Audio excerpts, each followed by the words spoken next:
afternoon, His Excellency. Good afternoon, sir. Can I introduce yourself for our readers and... Yes, my name is Papa OWUSU ANKOMAH. I'm the High Commissioner of Ghana to the United Kingdom and then Republic of Ireland.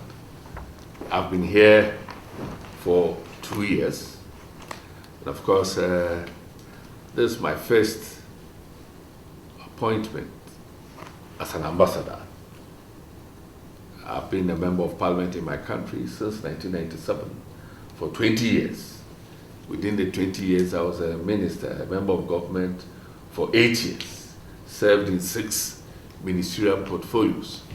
So I decided voluntarily not to offer myself for election as parliament. Then my president says I should come and represent the country and himself in the United Kingdom. So here I am. Okay, great pleasure. Let us speak in the beginning our interview with what you said the last Saturday, the Ghana Year of Return launch event. Yes. We are there and we can confirm it was a big event. So from what we see in your program, the travel event of $80 trillion, can you throw more light about this? Well, the year of return, challenge. No, of course, the year of return is to celebrate 400 years, the abolition of the slave trade. And what we intend to do is to encourage all people of African descent. That's right. To come to Ghana. It's a year program. And some activities have gone on earlier. Within that year's program, that is next July, we have a diaspora summit. That is for Ghanaians resident outside the country. And thereafter, I know there's going to be what we call a Pan-African festival. So it's a year-long festival. And as a nation, we are very, very well prepared to receive all visitors throughout the year. We believe we have a sizable number of hotels and their rooms, and the hotel rates too will be competitive. The idea is to make Ghana the home of all of African descent. Well done. From North America, the United Kingdom, Caribbean, etc. Well done. Yes. Wow. Excellence, do you really believe that most Ghana will be returned home after this event? Well, I know that Ghanaians will return home, but you know we are just 6 hours away from Accra. Yeah. So Ghanaians have been going in and out, in and out. I'm hoping that after the summit next month, in July, yes, sorry, July, many more people deciding to relocate. Now, the strategy for relocation by Ghanaians I've observed is that they don't take a decision and just relocate. They do it in phases, in stages. In stages. There are some who would want to be employed by multinational companies and based in Ghana. That's how the others who are doing business both in the United Kingdom and in Ghana. And so they commute between the two. And our target also is to get those with items second and third generation Ghanaian diasporas. You know, to at least try to pay a visit and then get in touch with Ghana and through that connection probably take a decision to relocate. But we are saying that in this digital world, you don't even need to physically relocate. Depending on your approach, you could even be here, Yeah. deal with Ghana, and go to Ghana probably in a year. You spend about a month or two there. That should be enough. Why not? Yes. Fantastic. Excellence, about the last Saturday event, can you evaluate the success of this big event? Oh, I believe that it was successful. Yes. In that we got, government officials from Ghana coming to interact with those who attended. Okay. Of course, we've had a media lunch. That is what we call a roadshow. Okay. We are going to have another one next week in Coventry. Okay. Then we'll go to Liverpool, and then we'll end up in Scotland, actually Glasgow, end of June. So I believe that with what I've seen last Saturday, the other ones will be a success. So really, it was a success. The interest that was evinced by those who attended is very encouraging. Okay, thank you very much. And do you believe the present level of Ghana foreign direct investment impressive? Well, foreign direct investment. Yes. Well, the United Kingdom is our leading trading partner. But the diaspora investment is not as huge as we would want. This whole idea now is to get more in the diaspora to turn remittances they send into investment. All right? So the government has got so many projects that, look, one district, one factory. Let every district, I don't know how you term it in French or whatever. But let's go. Yes. We have towns, and we have a couple of towns forming a district. So we're saying that within the next 4 years, the government will encourage one factory, at least one factory, to be set up in every district of Ghana. Wow. And with this, we are basically an agricultural country, and the idea is that we invest more in agro-processing. Yeah. Agro-processing, the capital outlay may not be as huge as manufacturing proper, so we'll get a group of Ghanaians deciding to go and invest. And I'm saying that, well, it has been encouraged. I know some Ghanaians in the United Kingdom who have set up a farm, tomato farm, in a certain part of Ghana, and they want to process the tomatoes and then export. These are some of the things that we believe that it will increase diaspora investment in Ghana. Okay, we agree with you for that. But what is you expecting about the diaspora population to do when they return home? Well, I think it's a good question, isn't it? Yes, it's a good question. I mean, look, all over Africa, our major problem is unemployment. Well done. How do you employ a relatively youthful population, educated population? So we are talking about they come to set up, let's say, even high-tech little factories. All right? Yeah. Yes, you establish businesses back home. At least you can employ 4, 5 people. Yeah. And of course, even with services, we all know that those who are based in the diaspora have had the opportunity to rub shoulders with the best and brightest in the world. I mean, they've operated in a globalized environment. That's true. And with that expertise and skills, they can come and improve upon services that we are rendering back home. So we are expecting the diaspora to be playing a major part. But let me tell you, I mean, if you look at Africa, look at the story of independence. Yes.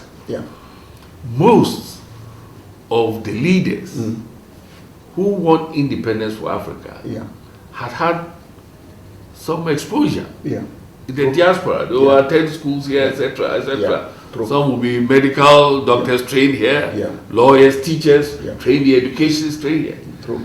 And they led and won the independence for Africa. That's it. So the vision of the president is that, look, if we have won independence, now we should build an Africa beyond it.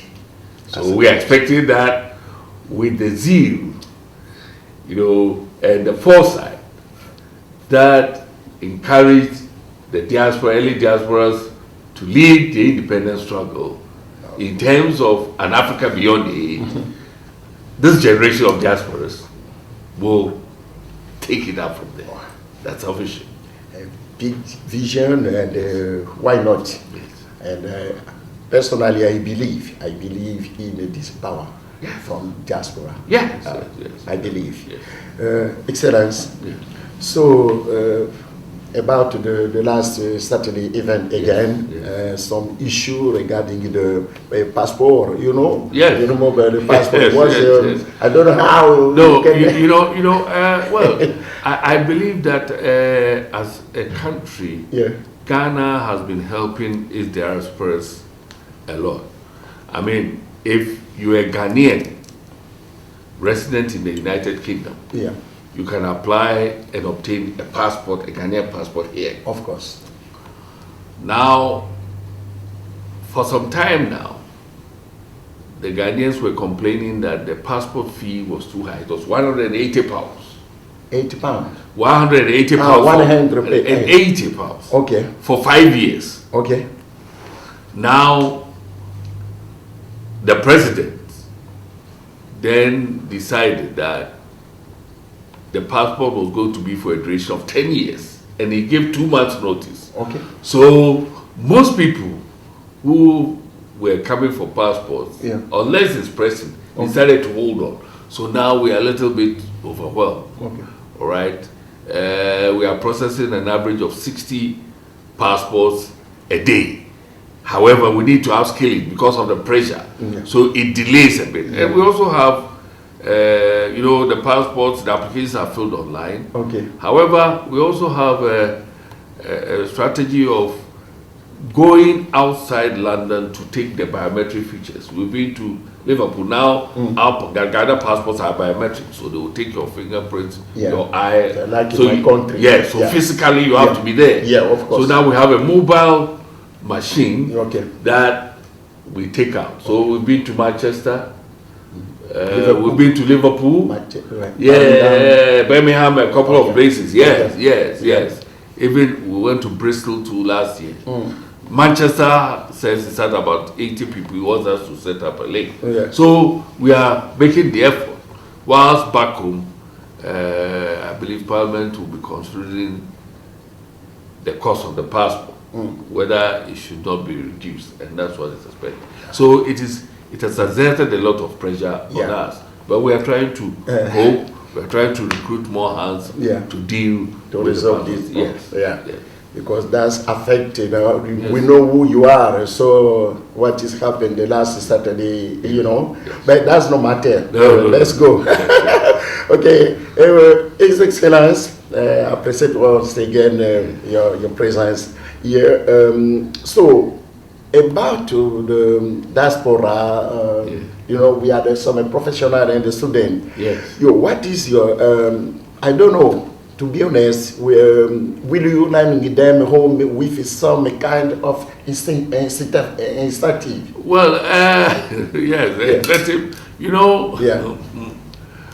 should know that Africa has changed. Yes. Africa has changed. Yeah. Some years ago, you had, because of education, you had many people having their education outside Africa. Yeah. You come to Ghana now, education, you have so many universities. Yeah. Running programs up to PhD. So it's only and these days the public sector, the government is also not employing too many people, because we are changing the structure of our economy for it to be more private sector driven. Yeah. So government no longer engages people necessarily from outside. It's part of, so that we used to have an incentive. Well, the government will recruit you, ship everything you have, give you an amount of money, and you start. Now it's different. What we are encouraging them to do is also try and be part of the drive to be employed. All right, so that now when we are employing the public sector, we advertise all over the world. Okay. So that diasporas, those who are resident here or in North America or in Europe, can also apply. And if there's an interview, you can even do it without a person physically coming to Ghana. Okay. Yes. So that's what I would say the incentive that we have in place. Yes. Oh, well done. Okay. So Ghana, to be honest, for all of us, the African people, is like a classic example for the political stability, in Africa. So, which largely is a conflict-free. Yes. What is the secret of behind these? Well, of course. There you are very happy. I'm happy, but we've also passed through a stage. I mean, one of the first coup d'etats by soldiers happened in Ghana, 1966.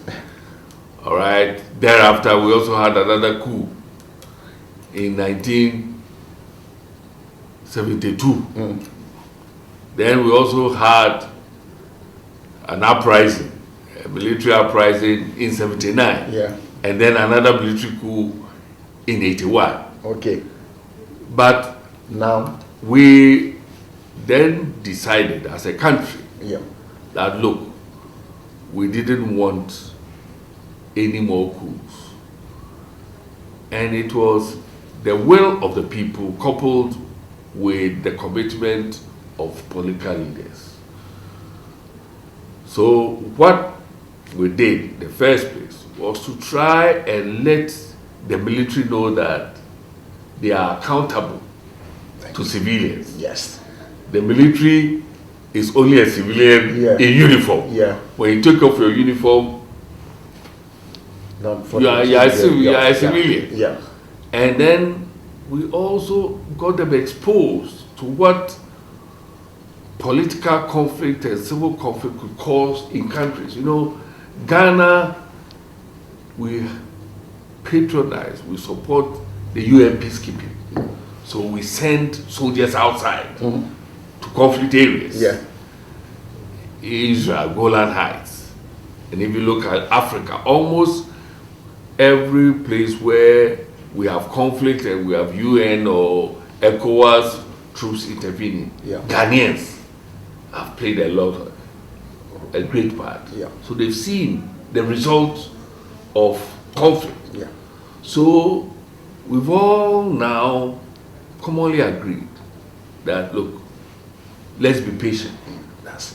Somebody is given a mandate, 4 years. When the 4 years is passed, you assess and you believe that he's not performed, then you change. After 8 years, a president cannot go again. And we have very, very, very active civil society. So now, to be a public officer in Ghana is not easy. I sit here in my office in London. I have calls from radio stations in Ghana asking me questions about the work I'm doing here. The last Saturday, there was somebody who was complaining and so forth. Don't be surprised. There are people who have called, radio stations have called me back home, telling me that is it true that you are not paying attention, giving proper attention to Ghanaians? So now every public officer has become very conscious of his accountability role. Exactly. And then we also have our laws, anti-corruption laws. If you're a public officer and you misuse public funds, you are held accountable. Some have even gone to jail because of that. So increasingly, we are building a society where there is accountability, where we respect the rule of law, and where people have confidence in the electoral system that, look, if I don't support this person, I can change him through the ballot box. And that has been the basis for this seeming stability we have. Yeah. But we're also working at it. You know, we are also working at it. We don't take it for granted. No. There are other threats which government is conscious about and is involving the people, making the people aware. Yes. No. That is why most of all of us, we say, no, Ghana, you are our role model. Well, Is it? we are trying, but Africa, you see, I mean, why should somebody think that he can use force to rule a people? Yeah. And then, when even the time is up, people don't like it, you want to survey the will of the people. We believe that that is the root cause of conflict. Yeah. That is the root cause. And when we have these conflicts, it's our people who suffer. Yeah. And our natural resources are exploited by others. They take advantage. That's it. You know, so we are doing our best. Yeah. No, but I'm optimistic. I mean, increasingly, let me tell you, even for some of those countries that were embroiled in political conflict, etc., etc. Well, it has gotten to a time. Some of the heads of state, they realize that they can't be there any longer. It's all over. Look at Zimbabwe. Look at Sudan. No. Even DR Congo. Oh, yeah, definitely. I mean, Algeria. Yes. Many. Yeah. Gradually our people Yeah. are becoming conscious of the fact that, look, you can't take our people for granted. And people are asking for more. The young people, they want jobs. Yeah. They've gone to school, they're unemployed. Yeah. They want a better life. That's it. So it becomes a challenge to leadership. That's why I'm confident that, well, in the coming years, we'll see a relatively stable Africa. With prosperity also becoming part of it. That is our best wish. Yes. But we must work. We must work towards it. We must work towards it. And I mean, it also depends on individuals. Yeah. Why? If you want power and then life. help the people, Yeah. well, let the people vote for you. Yeah. Our president, for instance, he contested 3 times before he won. Yep. Be patient. True. When it gets your time and your people have confidence in you, they will vote you to power. And when your time is up, you leave. Yeah. Yes. Very true. His Excellency, is it clear that Ghana real, I can say, your GDP, gross domestic product, is it rebounded to 8.5% in 2017 from 3.7% in 2016. Yes. And is expected to increase in 2019. Yes. What are your forecasts? Oh, well, I can, well, the government's forecast in the budget is that the GDP will be 7.7%. Okay. However, the World Bank, in its estimate, says the GDP will grow at 8.8%, which will then be the fastest growing economy in the world. Is it? Yes. In the world or in Africa? In the world. Wow. Fastest growing economy in the world.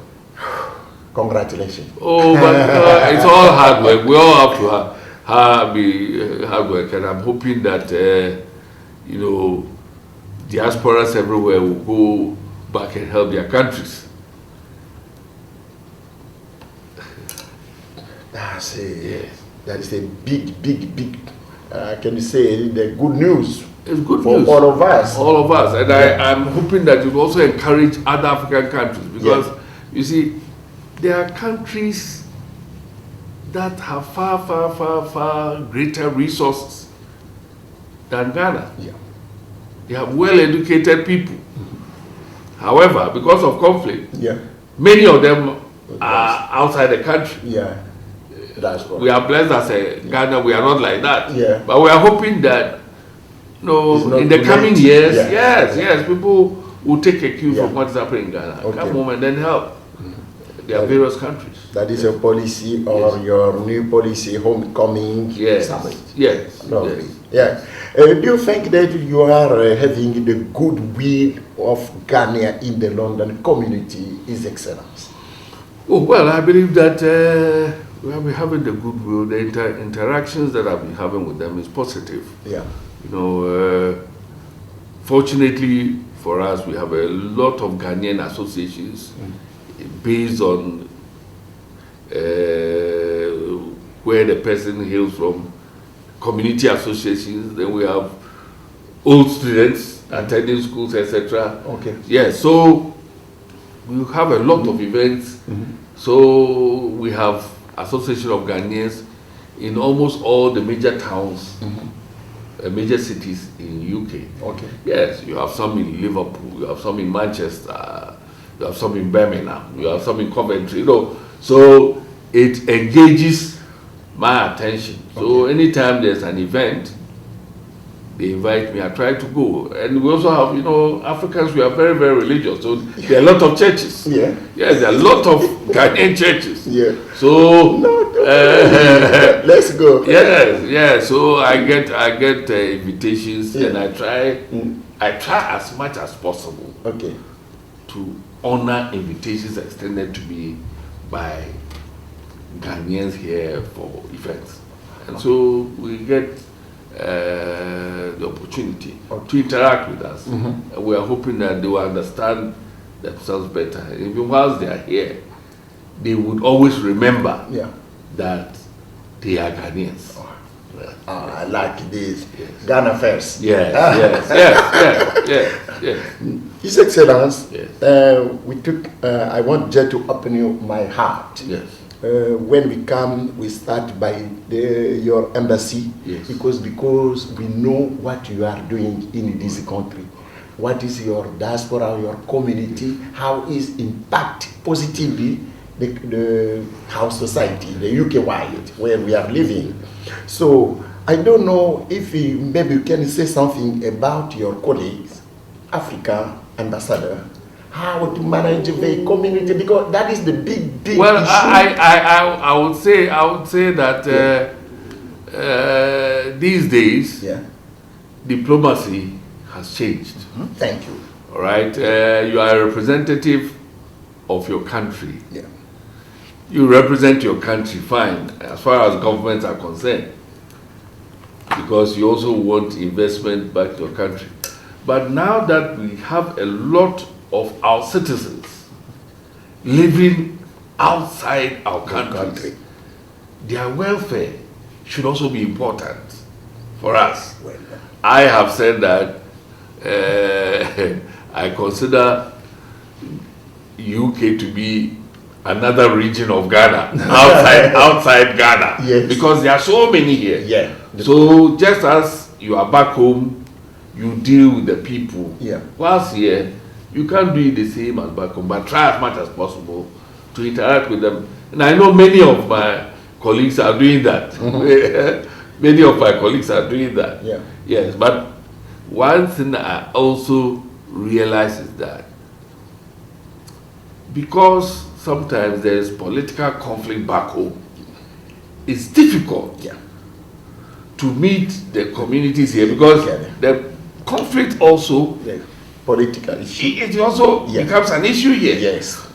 So I'm hoping that with time, when there's more understanding and political stability, yes, we are going to have more engagements of African ambassadors with their citizens here. But I'm also hoping that, well, Ghana, we are, as compared to other African countries, we are also a small country. Yeah. I'm looking forward to a time when we can have an African diaspora conference. I like this. Yes.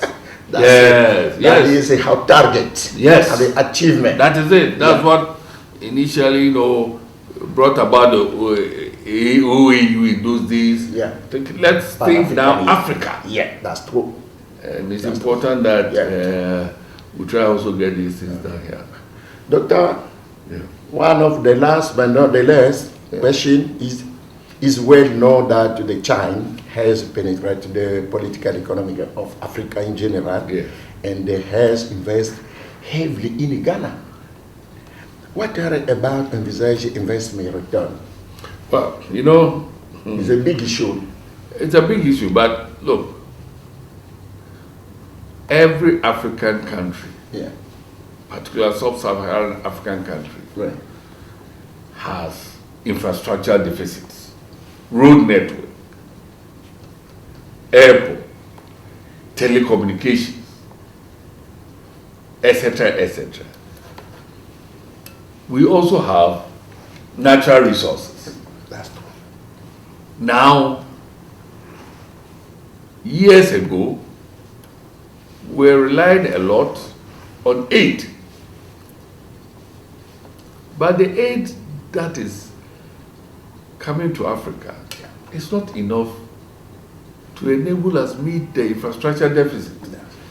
They will give you interventions in form of probably, you know, medicines, etc., etc. But when it comes to infrastructure development, building hospitals, building schools, building roads, building airports, railways, it's huge money. So for us, we have said that we are prepared to engage in barter with China. So you bring us the money, then you have the opportunity to mine our resources. Not only that, our natural resources, but you are committed to adding value to it at home before you send it out. It's on that basis we enter into an agreement. And that's the way that we've entered into an agreement with China that is providing $3 billion for investment in roads, railways, you know, airports, etc. Of course, I mean, look, every country is interested in what it considers to be best for the country. That's right. Others may say that, oh, this one, the people will cheat you. But what is the alternative for us? I would wish that Western banks will give us loans and agree to use our resources as security and get people to come and exploit it in repayment. So when you are faced with a challenge like this, you need some new ideas. This is the way that Ghana is going. But we make sure that well, we put on the necessary checks, all right, in terms of skills, etc. And then employment. Make sure that you will employ majority of the citizens of our country, and not to bring people from other countries to come and work there. So we are hoping that it will going to be a win-win situation for all of us. But let me also say that, thank you. See, take your time. We now have a continental free trade agreement that I believe we want to ratify. If the number of countries needed to ratify, we get them and we implement it. I believe that was a positive step for African countries. Thank you. So you have a wider market locally, and then it will encourage trade among African countries. It will improve upon transport. So that if I'm going to DRC, I wouldn't come to Belgium before I take another plane from Africa. You come to Belgium and then you go to DRC. No way. It makes We're sense. hoping that yes, with time all these things will change. Yes. Oh, His Excellency, once again, thank you very much for your time. Oh, it's a pleasure. Here, we are so proud of you and particularly what you are doing. But in conclusion, we need two conclusions. Yes. One for the Ghanaian diaspora across the world wide, and the second for the Africa diaspora. Because I saw you are Pan-Africanist. Yes. Lovely. Well, thank you very much. You. Yes, I've said Well, for the Ghanaians in the diaspora here, I just urge them to work hard, comply with the laws of this country, and realize that whatever they are doing here should have an impact on those back home. And to those, the African diaspora, I'm saying that, look, the potential for growth in Africa is so huge. Africa is now the emerging continent. It's the continent of the century. So even whilst they are here, they are elsewhere. They should put their money back home. The return on their investment they make will be far, far, far greater than the return on the investment they make in their countries of residence. And that will also boost growth in Africa. And so I'm urging, let us not forget our roots.